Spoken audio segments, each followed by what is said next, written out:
बेहतरीन drama serial दिल नादान के इस एपिसोड में आप देखेंगे कि नया कोई चीज़ कलम हो चुका है कि अब साफिया उस पर शक करना शुरू हो गया है। क्योंकि जैसे ही वो जुनेद भाई कह के कोई भी बात करती है तो उसका शक अब यकीन में बदलने लग गया, क्योंकि तानिया ने इस तरह पूरे तरीके से दिमाग को भराए और झूठी झूठी साजिशें करने की कोशिश की है कि वो काफ़ी हद तक कामयाब हो रही है। लेकिन अब देखेंगे कि जैसे ही वो जावेद का ये रवैया देखती है और कहती है कि मुझे तो यकीन ही नहीं आ रहा कि आखिर आप ऐसा कैसे सोच सकते हैं, लेकिन वो जानते ही नहीं कि असल लड़ाई की जड़, असल फसाद की जड़ कौन है। वो जिसको अपना हमदर्द और मुखलिस समझ के बैठी हुई है, वो नहीं जानती है कि वही असल में सारा कुछ करने वाली है। और ऐसी यानी कि नागिन है कि कभी भी डसे बगैर नहीं रह सकती, किसी को भी डसे बगैर नहीं रह सकती। फिलहाल तो निगार सोच रही है कि वो उसका साथ दे रही है, लेकिन ये नहीं जानती है कि अंदर ही अंदर उसकी हर चीज़ को खोखला करती जा रही है।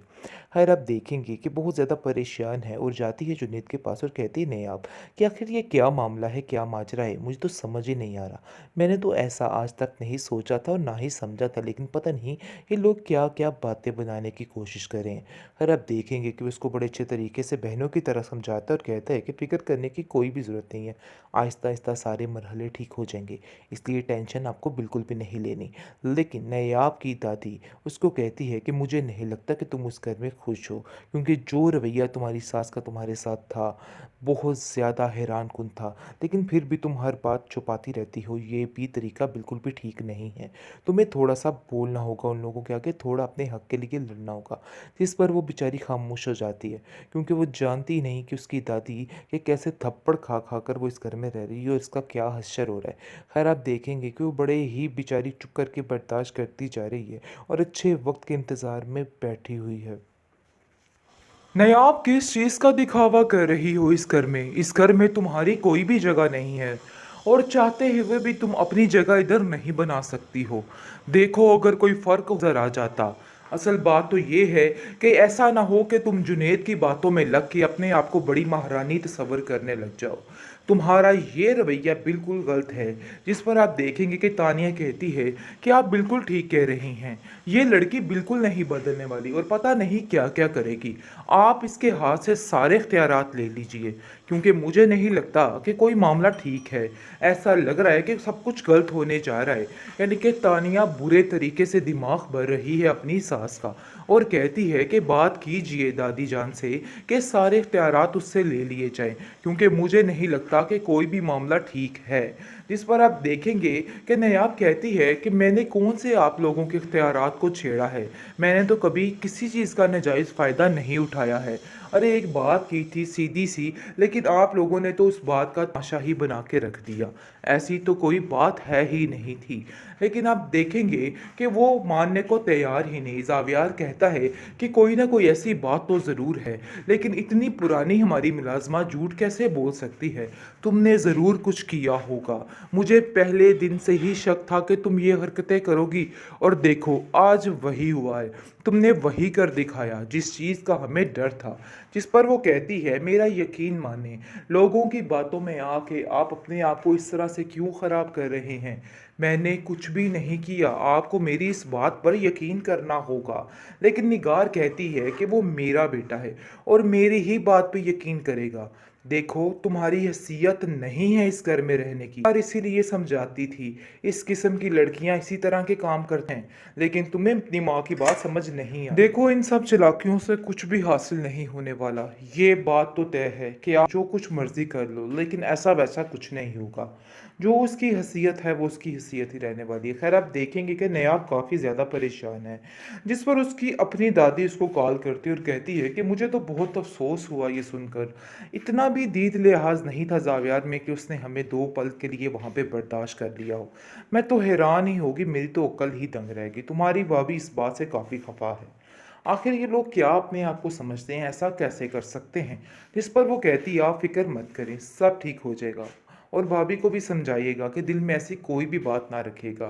खैर, आप देखेंगे कि हर तरीके से नयाब हर चीज़ को हैंडल करने की कोशिश करती है, लेकिन बेसूद कुछ भी उसको हासिल नहीं होता है। जो वो अच्छा करने की कोशिश करती है उसके बरक्स हो जाता है और उल्ट हो जाता है। इसलिए वो काफ़ी परेशान हो जाती है। लेकिन घर में उसकी दादी की तबीयत दिन ब दिन काफ़ी बिगड़ती जा रही है और ख़राब होती जा रही है। ज़ाहिर सी बात है, हर वक्त वो नायाब की टेंशन ले लेके पागल हो रही है और बार बार यही कह रही है कि अगर मैंने उसकी तरबियत में थोड़ा चालाकपन ले आती तो ऐसा ना होता। आज जिस तरह वो धक्के खा रही है, ऐसे नहीं होना था। खैर, आप देखेंगे कि नायाब जो है वो दादी से कहती है कि सारे ठीक ही तो कह रहे हैं, आप सारी जिम्मेदारियां हर चीज़ अपने होल्ड में रखें या फिर तानिया को दे दीजिए। वो वाकई में मुझसे बहुत ज़्यादा काबिल है और वो हर चीज़ को बड़े अच्छे तरीके से संभालेगी। आगे से वो कहती है कि ये बात तुमने तय नहीं करनी है, ये बात मैंने तय करनी है और मैंने कर ली है। जो जिसका हक है उसको ज़रूर मिलेगा। देखो, किसी के साथ इधर नाइंसाफ़ी नहीं हो रही है। तुम्हें परेशान होने की कोई भी ज़रूरत नहीं। यानी कि पूरे तरीके से उसको तसल्ली दी जा रही है कि तुम इन सब बातों की टेंशन ना लो। हालाँकि बीचन जानती हैं कि सारा कुछ वो लोगों के कहने पे कर रही है। यानी कि दिन ब दिन जो उसके बदतर से बदतर हालात होते जा रहे हैं, उसको देखकर उसके मद्देनज़र वो ये सारी बातें कर रही है। लेकिन आप देखेंगे कि वो उसको समझाने की कोशिश करती है कि तुम बिला वजह परेशान मत हो। ये लोगों का काम है बोलना और ये लोग बोलते रहेंगे। इसलिए मज़ीद इन सब लोगों की टेंशन नहीं लेनी है। खैर, आप देखेंगे कि जुवेरिया कहती है कि इस बात का बदला तो मैं लेकर ही रहूँगी इससे। इसने जो कुछ मेरे साथ किया है, इन सब चीज़ों में इसकी गलती है।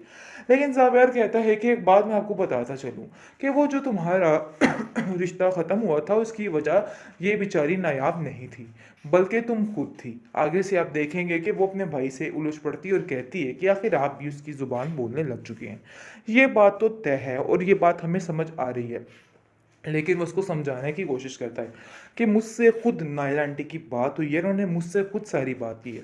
इसलिए किसी पर बिला वजह तोहमत और इल्ज़ाम लगाने से बेहतर है कि अपनी ज़ुबान को बंद रखा जाए और मज़ीद इस तरह की कोई भी बात आइंदा से तुम नहीं करोगी। चाहे जो कुछ भी है, उसका एक हक है इस घर में और तुम्हें ये बात समझनी होगी। आप लोग इस बात को समझने की तरफ नहीं जा रहे हैं। लेकिन जैसे ही उसका दिमाग अच्छे रास्ते पर, अच्छे ट्रैक पर चलता है, साथ ही तानिया और निगार कुछ ना कुछ ऐसा कर देती हैं कि सारा मामला उल्ट हो जाता है और कुछ समझ भी नहीं आती किसी को। खैर, आप देखेंगे कि दादी समझाती है नायाब को कि नायाब, तुम परेशान मत हो। देख लेना, तुम्हारा जो मुकाम है वो मैं तुम्हें दिलवा कर ही रहूँगी। चाहे ये लोग लाख कोशिशें कर ले, उसके बावजूद भी इनको कुछ हासिल नहीं होने वाला। ये बात तो तय है। लेकिन आप देखेंगे कि फ़िलहाल जो मामलात जा रहे हैं, उनकी वजह से बेचारी नायाब काफ़ी परेशान है और वो समझ रही है कि बहुत मुश्किल है ये सब कुछ करना, क्योंकि उसको खुद समझ नहीं आ रही है। लेकिन वो इस चीज़ को लेके चलती है और सबकी बातों पे यकीन करती है। यानी कि जैसे जुनैद उसको अपनी बहनों की तरह ट्रीट करके उसका बता रहा है कि तुम्हें थोड़ी चालाकी और होशियारी दिखानी है और उसकी काफ़ी ज़्यादा हर चीज़ में मदद कर रहा है। ये बात उसके लिए काफ़ी ज़्यादा मददगार साबित हो रही है। लेकिन दूसरी तरफ दादी भी हर मुमकिन कोशिश कर रही है कि हर तरीके से इसको सेव किया जाए और इसको थोड़ा होशियार बनाने की कोशिश की जाए।